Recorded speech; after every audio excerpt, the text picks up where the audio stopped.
responded to robbery calls in Omaha and Carter Lake. Yesterday, it was downtown Omaha. Good evening, I'm Craig DeGrelli. I'm Megan Matthews. These three are the latest in an uptick of these types of crimes. Kelly Bartnick talked with a Nebraska banker who says Omaha's rising robbery numbers are concerning. Kelly.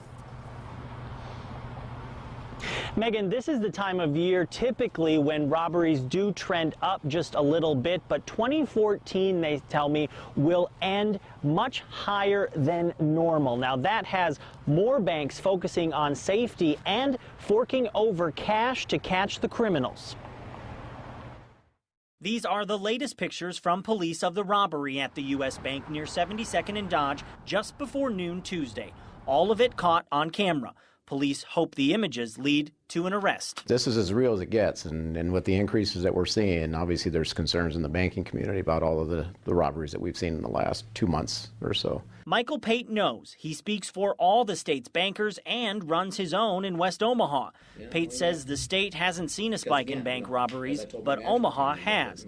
Enough of a rise the past 2 months to get his industry talking. And it's not limited to a bank versus a credit union. I mean, an in-store bank versus an independent branch somewhere. These robberies are occurring everywhere. Pate's Bank is in the middle of a security audit just to make sure it has the technology to catch criminal activity. High-quality cameras caught today's 72nd and Dodge robber, their identity mostly hidden except for tattooed hands. But before that holdup, someone got away with cash from this bank in Carter Lake. No suspect here either. Pate can relate to both situations, recalling a time years ago when a bank he worked at was robbed. And I saw some suspicious activity at the end of the teller line. Sure enough, the teller was being robbed, and he saw me, and I saw him, and that's all it took. Pointed his gun right at me, and took money from the tellers down the teller line, pointed his gun right at me, and rushed out of there. That's traumatic. And he says it's problematic and putting an entire metro industry on alert.